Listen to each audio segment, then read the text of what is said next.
By the time he learned the truth, she was already slipping away. Grace. Grace first saw him on the boardwalk, the wind tugging at the corners of his sketchpad. He had charcoal on his fingers and laughter in his voice.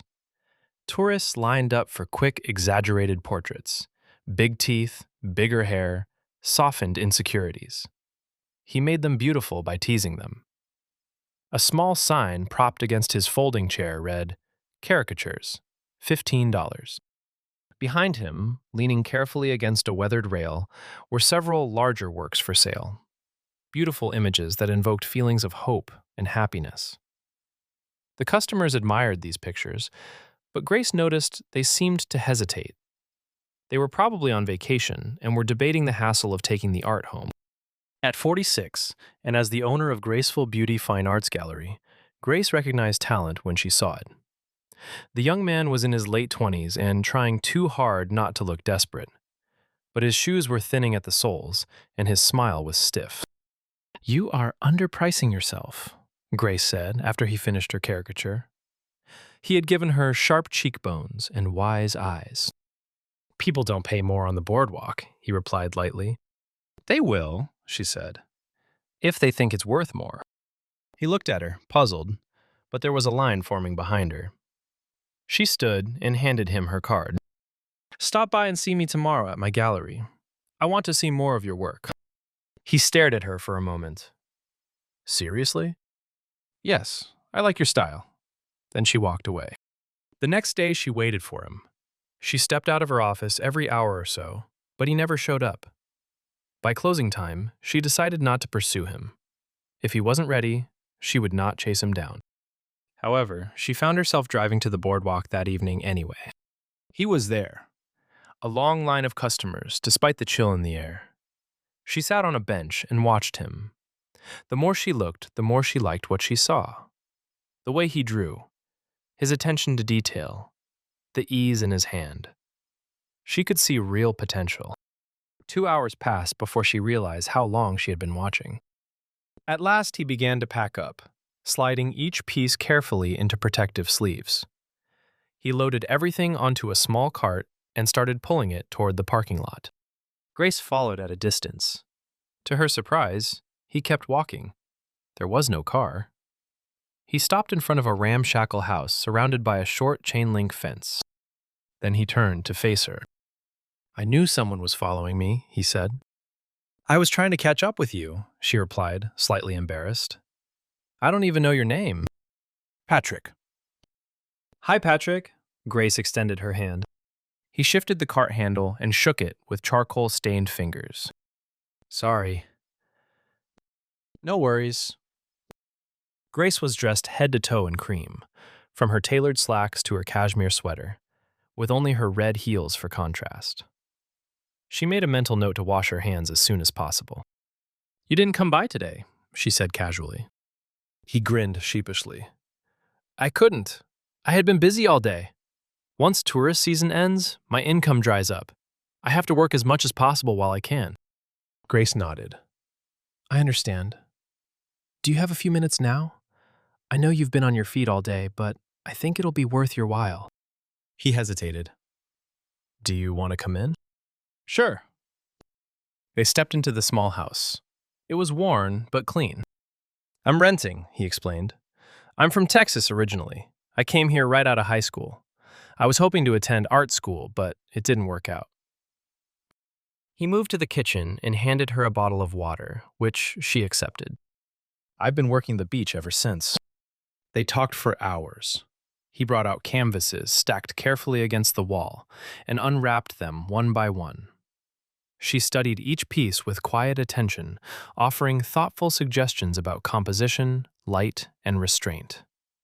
He listened closely, not defensive, not proud, just hungry to learn. She told him how she had started and how she built her gallery piece by piece, artist by artist. She explained what representation meant, what pricing signaled, and what collectors looked for. He told her about his hopes, about wanting to paint something that lasted longer than a summer tourist season, about wanting to be taken seriously. By the time she stood to leave, she knew she had found something special. At her car, she noticed the dark gray smudge on her favorite sweater.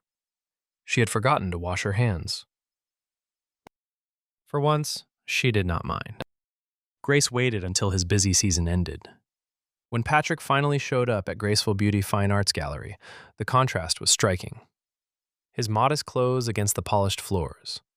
His thrift store blazer among tailored suits and designer dresses.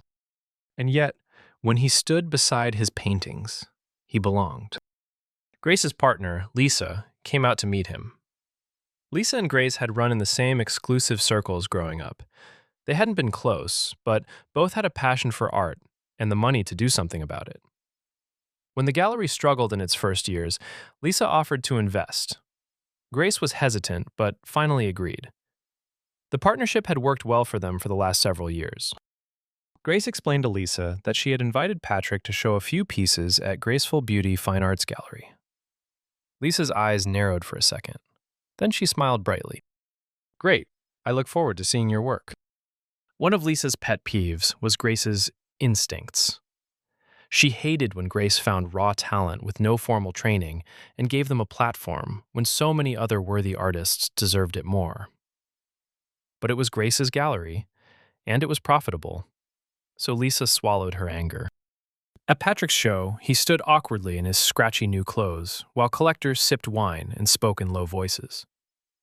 But when they stood in front of his paintings, they fell silent in a different way than they did with the others. He sold some small pieces, more than Grace expected. It was a promising start. As winter approached, Patrick had more time to work on his art and stop by the gallery. The relationship between Grace and Patrick grew. It was not what Lisa later suggested. It was close and familiar, built on long afternoons discussing color and shadow and the cost of frames. Grace guided him through contracts and pricing. She showed him how to speak about his work without apologizing. He brought her coffee when she forgot to eat and reminded her to leave before midnight. He began to call her Gracie, half teasing, half tender. What he did not know was that beneath her tailored jackets and steady composure, Grace was dying. The diagnosis had come months before she met him. Late-stage cancer. Aggressive. She had told no one but her doctor. Not Lisa, not Patrick. She did not want to be pitied in her last months. She wanted to spend them doing what she loved. Patrick's next show was a triumph. Reviews praised the raw ache in his work. Red dots bloomed beside canvases. Real money found its way into his account. That was when Lisa began her quiet work. She invited Patrick for drinks, all warmth and camaraderie. She spoke of industry realities and rumors in collectors' circles. "Grace has a pattern," Lisa said softly. "She finds young artists. She builds them up. Then it becomes personal." Patrick frowned. "It's not like that." "It isn't?" Lisa tilted her head. "Have you met the others?" Doubt, once planted, needs very little water. Over the next weeks, Lisa fed him half-truths. She suggested Grace inflated his prices to bind him to restrictive contracts. She implied that Grace's generosity was transactional, that she had done this before, that she always tired of her artists. "And when she does," Lisa said one evening, touching his wrist, "they're left with nothing." Patrick confronted Grace in the gallery after closing. "Am I just another project?" he demanded. "Another experiment?" Grace stared at him, the color draining from her already pale face. "What? Do you sleep with all your artists?" For a moment, she looked not angry, but wounded and deeply tired. "No," she said quietly. But she did not defend herself further. The effort felt enormous, and dignity cost less than explanation. Part of her thought it might be easier if he walked away now, before hospital rooms, before decline. Patrick mistook her silence for guilt. He left Graceful Beauty the next morning and signed, at Lisa's urging, with a competing gallery across town, one Lisa secretly owned. Grace didn't try to stop him. Within months, her appearances at the gallery grew infrequent. Lisa told clients Grace was traveling. Patrick was angry. He wondered if Grace was remorseful, if she had moved on to another target, The Truth Unraveled by Accident. It was at his first showing at the new gallery. He wandered the room, listening to people talk about his art. He hadn't been introduced yet, so he enjoyed the honest feedback his anonymity gave him. He stood near two men discussing his painting. "Lisa certainly was lucky to get this artist," one commented. "He has a great future." Patrick frowned. Lisa had recommended this gallery, but he did not know she had any stake in it. "Yes," the other replied. "Too bad about Grace. Lisa's always been a shark, but to steal away Grace's favorite new artist while she was too sick to fight back? That's brutal." "Sick?" Patrick asked, cold spreading through him. "Did you not know?" the man replied. "Late-stage cancer. Brave woman. Kept it quiet." Every conversation replayed in his mind. Her fatigue, the way she pressed a hand subtly to her head, the softness in her gaze when she looked at him, as if memorizing. He left his showing and went first to the gallery. It was closed. Then he went to her home. Dark. Empty. A neighbor gave him the hospital's name. Grace lay small against white sheets, her presence distilled but not diminished. When he stepped into the room, her eyes opened as if she had been expecting him. "Gracie," he said, and the word broke. "Patrick." A faint smile curved her mouth. "I wondered how long your pride would hold out."